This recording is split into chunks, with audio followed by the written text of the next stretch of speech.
యూనివర్సిటీలో డిగ్రీలు ఇచ్చే విద్యా కేంద్రాలు మాత్రమే కాదని సమాజాన్ని ప్రభావితం చేసే ఆవిష్కరణలకు వేదిక కావాలని ముఖ్యమంత్రి చంద్రబాబు నాయుడు అన్నారు. యూనివర్సిటీలో జాతీయ ఆస్తులని వాటిని కాపాడుకోవాలన్నారు. విశాఖలో జరిగిన ఆంధ్ర యూనివర్సిటీ శతాబ్ది ఉత్సవాల్లో ముఖ్యమంత్రి చంద్రబాబు పాల్గొన్నారు.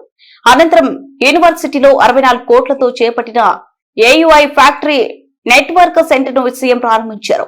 మరో 112 కోట్లతో 9 ప్రాజెక్టులకు శంకుస్థాపన చేశారు. Boys girls hostel, convocation hall తో పాటు మరికొన్ని అభివృద్ధి పనులకు శంకుస్థాపన చేశారు. ఈ సందర్భంగా సీఎం మాట్లాడుతూ ఉద్యోగాలు ఇచ్చే స్థాయికి యువత ఎదగాలన్నారు. విద్యార్థులు, పూర్వ విద్యార్థులు అసాధారణ శక్తిగా మారే అవకాశం ఉందని ముఖ్యమంత్రి చంద్రబాబు అన్నారు. నాలెడ్జ్, ఇన్నోవేషన్, స్టార్టప్ లపై యువత దృష్టి పెట్టాలని, పారిశ్రామిక రంగానికి యూనివర్సిటీ అనుసంధానం కావాలన్నారు. ఉద్యోగం చేయడం కాదు, 10 మందికి ఉద్యోగం ఇచ్చే శక్తి మీకు రావాలని తెలిపారు.